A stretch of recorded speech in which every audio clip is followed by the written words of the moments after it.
ራስን እስከ መጨረሻው መቀየር።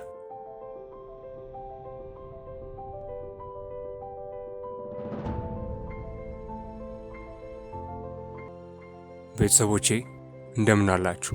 ዛሬም እንደተለመደው በአዲስ ሀሳብ ወደ እናንተ መጥቻለሁ። ይህ ኢነርጄቲክ ሚዲያ ነው። ይህንን ቪዲዮ እስከ መጨረሻው መከታተል የህይወታችሁን መስመር እንድትይዙና ለሌሎችም ደግሞ እንዲደርስ ሼር እንድታደርጉ በትህትና እጠይቃለሁ። ለቻናሉ አዲስ የሆናችሁ ደግሞ ቻናሉን ሰብስክራይብ በማድረግ እንዲቀላቀሉን በአክብሮት እጠይቃለሁ። ዛሬ ስለ ለውጥ ነው የምናወራው። በህይወታችን ውስጥ ላለመለወጣችን በጣም ብዙ የሚባሉ ምክንያቶች አሉ።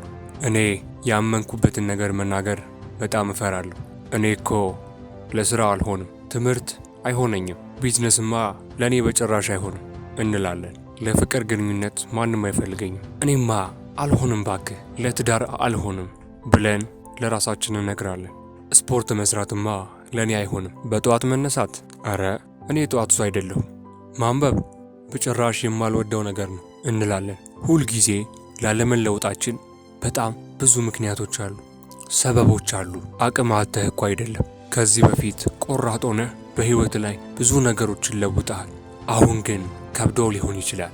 ወይ የሆነ ነገር መጀመር ከብዶሃል፣ ወይም ደግሞ ጀምረህ አቁመሃል። በዚህ ዓለም ላይ መጀመር ብቻ ሳይሆን የጀመርከውን ራሱ ማስቀጠል በጣም ከባድ ነገር ነው። ቆይ እኔ አሁን ከዛሬ ጀምሮ 5 እንግሊዝኛ ቃላትን እሸመድዳለሁ ትልና ለአንድ ሳምንት ያህል ትበረታለህ፣ ትጎብዛለህ። የሆነ ሰዓት ግን አቁመኸዋል፣ እርግፍ አድርገህ ትተኸዋል። 5 የእንግሊዝኛ ቃላትን መሸምደድ እምቢ ያለው አእምሮ 5 ሰዓት ሙሉ ቁጭ ብሎ ቲቪ ያያል፣ ሶሻል ሚዲያ ላይ ይተራመሳል። ለምንድን ነው እስከ መጨረሻው መለወጥ የከበደን? ምንድን ነው የያዘን? ዛሬ እንዴት እስከ መጨረሻው ድረስ በህይወታችሁ ለውጥ ማምጣት እንደምትችሉ የሚረዷችሁን ብልሃቶች እነግራችኋለሁ። በተለይ የችግሩን መነሻና መድረሻ ሳወራችሁ ለካ ይሄም አይኔ ችግር ነበር፣ አዎ አንተ ልክ ነህ፣ እኔም ያልተለወጥኩት በዚህ ምክንያት ነው ልትሉኝ ትችላላችሁ። ከዛ ደግሞ በጣም አጠር ያሉ ቀለል ያሉ ለመተግበር የሚመቹ መፍትሄዎችን አወራችኋለሁ። ከእናንተ የሚጠበቀው ያመናችሁበትን መተግበር ብቻ ነው። አብራችሁኝ ቆዩ። ይህ ኢነርጄቲክ ሚዲያ ነው።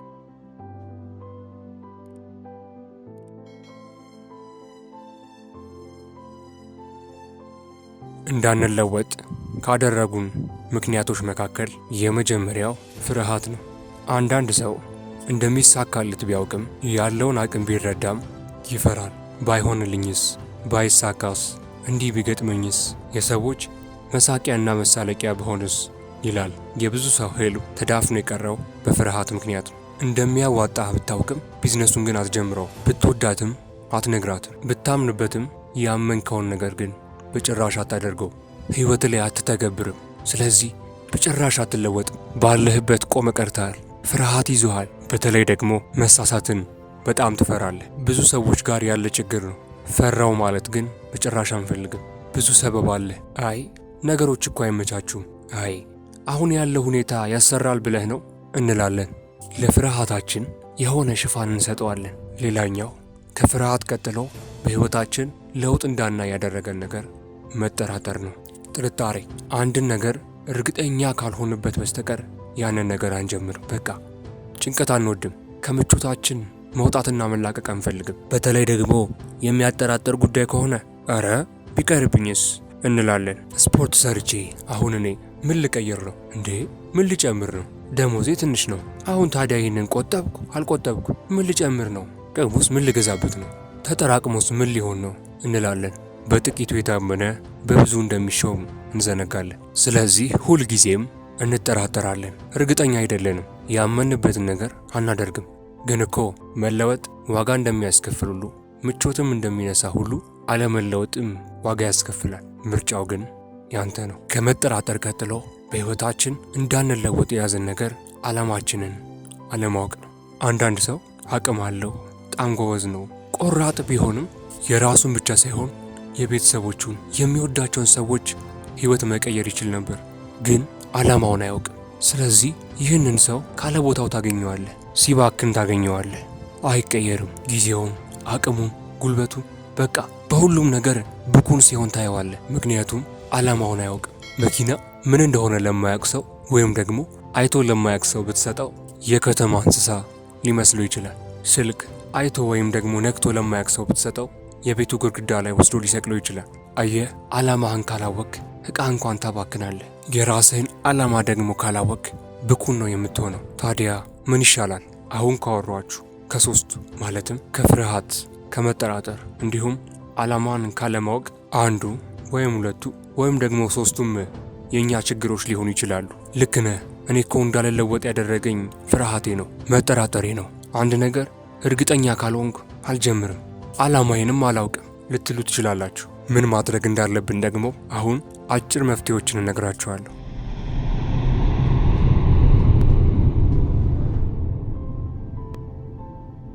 የመጀመሪያው የሚጎትቱህን አመለካከቶች መቀየር ነው። ከመሬት ተነስተህ እንደማትችል ሊሰማህ ይችላል።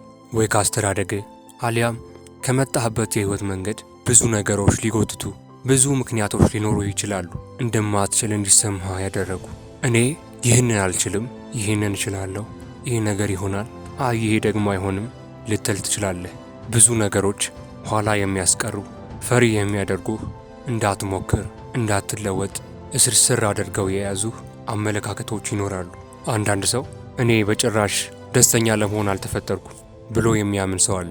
እኔ ሀብታም ለመሆን አልታደልኩም፣ እኔ ሀብታም ለመሆን አልተፈጠርኩም ብሎ ራሱን አሳምኖ ደምድሞ ይጨርሳል። ሌላው ደግሞ እኔ ለትዳር በፍጹም አልሆንም፣ አላገባም፣ አልወልድም ብሎ ራሱ ላይ የቆረጠ ሰው አለ።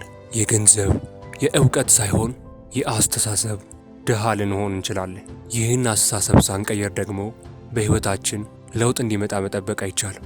ታዲያ አስተሳሰባችንን እንዴት ነው የምንቀይረው? አእምሮአችን ይህን አስተሳሰብ የገነባው ከሰበሰባቸው መረጃዎች ነው። በነገራችን ላይ መረጃን በአምስቱ የስሜት ሕዋሶቻችን ልንሰበስብ እንችላለን። ለምሳሌ የምንሰማቸው ነገሮች እየተደጋገሙ ወደ ውስጣችን ከገቡ እምነት ሊሆኑ ይችላሉ።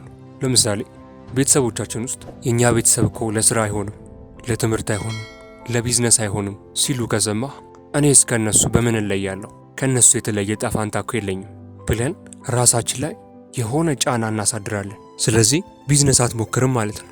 ከሰማኸው ነገር አልችልም ትላለህ። አንዳንዴም የምታየው ነገር ሕይወትህን ይወስነዋል።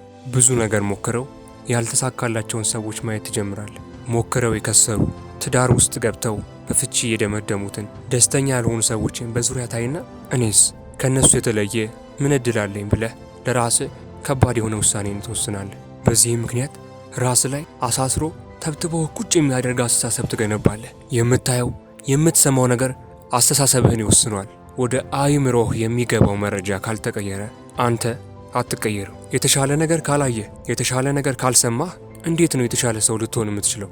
ስለዚህ የምትሰማው ነገር ፖዘቲቭ መሆን አለበት። እንደምትችል፣ ብዙ ነገር መቀየር እንደምትችል፣ ምንም ነገር እንደማያቅትህ መስማት አለብህ።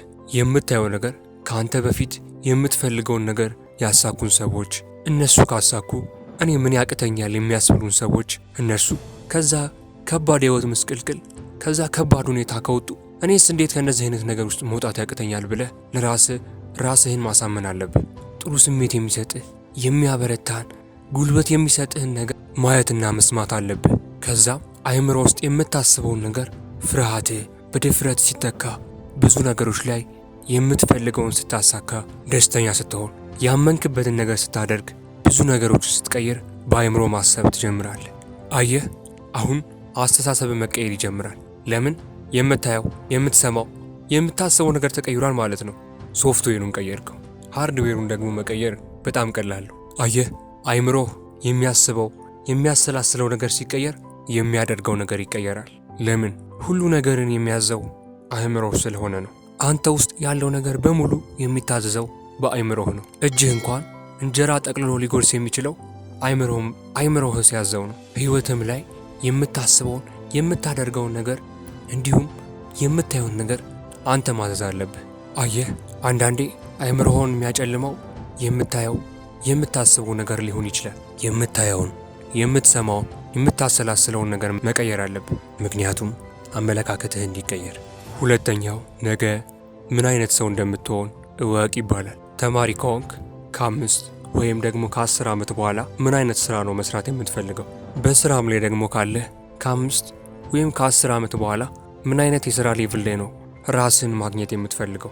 ከእንቅልፍ ከ5 ዓመት ወይም ደግሞ ከ10 ዓመት በኋላ ስትነቃ ምን አይነት ትዳር ውስጥ ሆነ፣ ምን አይነት ገንዘብ ኖሮ፣ ምን አይነት ስራ እየሰራ፣ ምን አይነት የህይወት መስመር ውስጥ ራስን ማግኘት ትፈልጋለህ? አያድርገውና በቀጣይ 2 ዓመት ውስጥ ትሞታለህ ብትባል በቃ አደርገዋለሁ ወይም ደግሞ ሰራዋለሁ የምትለው ነገር ምንድን ነው? ቅድሚያ የምትሰጠው ነገር ምንድን ነው? እርሱን ማወቅ አለብህ። ታክሲ እንኳን ስትሳፈር እኮ ቦታ ትጠይቃለህ። የት እንደሚያወርድህ፣ የት እንደሚወስድህ፣ የት እንደሚያደርስህ የማታውቀው ታክሲ ውስጥ እኮ አትገባ። ህይወትም እኮ ባቡር ነው። ከ10 ዓመት በኋላ የት እንዲያወርድ ነው የምትፈልገው? የት እንዲያደርስ ነው የምትፈልገው? ህልም ደስ የሚለው አሯሯጠ እንድትይዘው ብቻ አይደለም።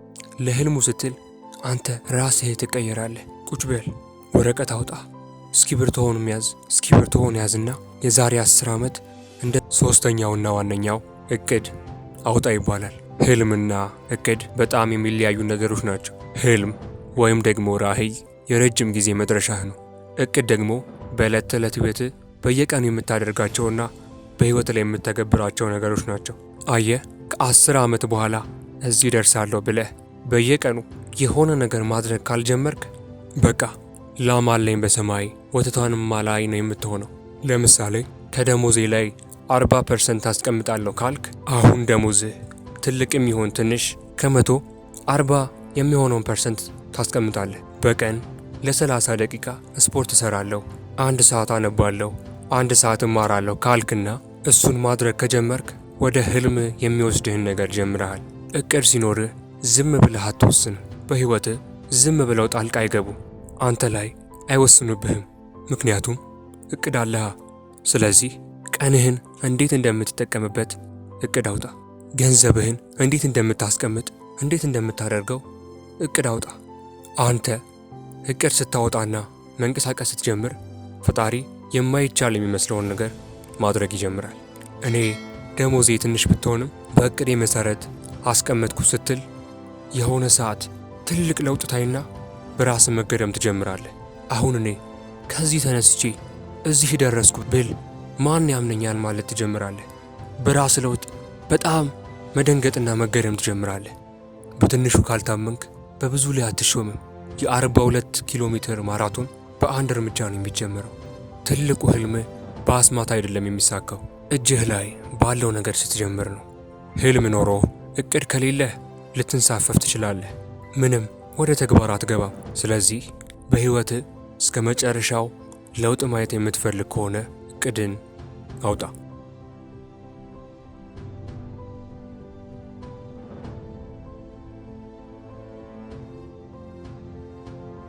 ውድ ቤተሰቦቼ ዛሬ እንዳትለወጡ የያዟችሁንና ለነሱ መፍትሄ ይሆኗችኋል ያልኳችሁን ትንሽ ነገሮችን ወደ እናንተ አደረስኳችሁ።